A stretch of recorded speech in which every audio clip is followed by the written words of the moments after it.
My fellow panelists and Nigerians, I want to show a deep appreciation to be here. We are here specifically to talk about how to pull us back from the brink. And so, when I was contacted, I also asked a question. Do you really want us to talk about the problems, or do we come and paper everything over as usual and go away and the problem continues?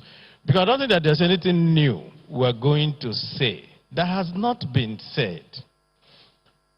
What I think is that everything has been said, all the proposals have been given, but no one wants to have the will to be able to do what is necessary.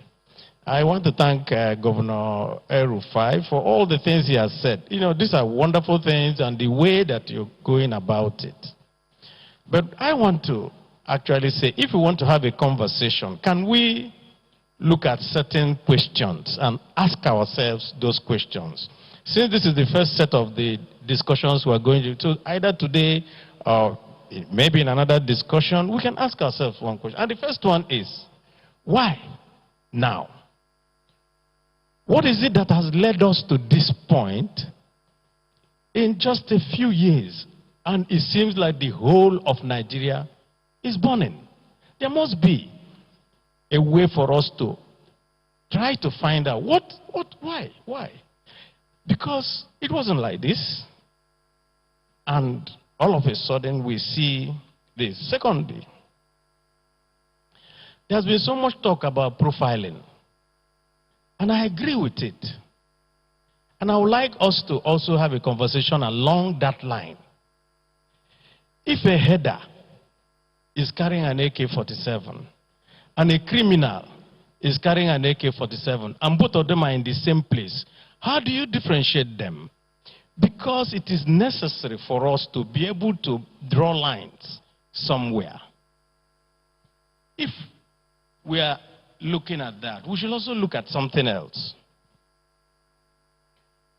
If, like Governor El-Rufai has said, the police, the military, and all that, they don't seem to be enough. But I don't think that that is only the problem. And I can tell you, as the minority leader, I get people who call me from our place to say, this has happened here. These people have come and done this. And we have reported to the police. And when we report, we become the victims. They instead turn around to arrest us.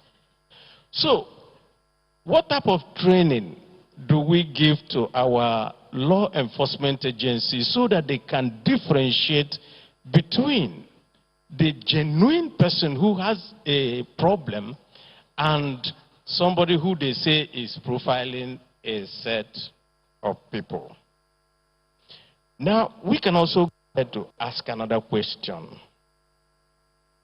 And that is it possible for Nigerians to ignore the matter of attachment to land?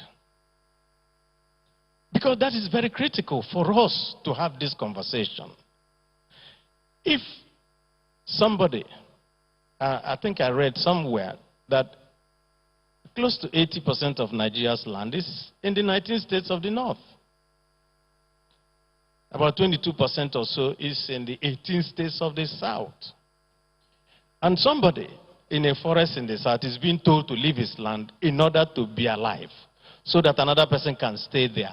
How do you think the person will feel? And I think Governor Fayemi said that victims need to be treated with some compassion. And I think that those are the kind of questions that I think we need to try. And I think the panelists, maybe you will all look at it.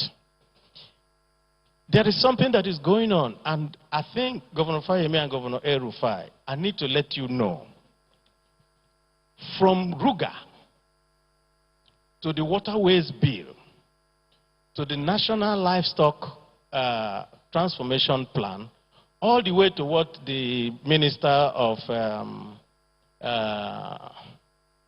Minister of Justice suggested a commission for heads. I don't know what the commission is for, but at the root of it, what Nigerians see is a grab for land.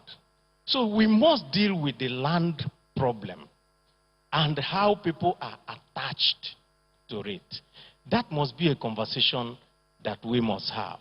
And I joined Governor El-Rufai to agree that if there is no quick access to justice, there's absolutely no way people who are aggrieved will feel that something has been done for them.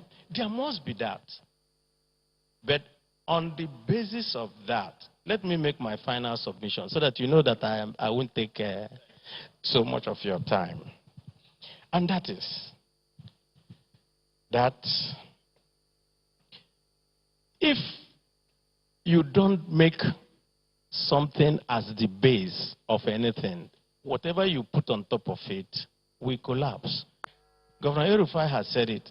The base is fairness and justice. You must treat everybody equally. Once you do that, then people will buy into your solutions. And when they buy into your solutions, then you can continue to have a viable country.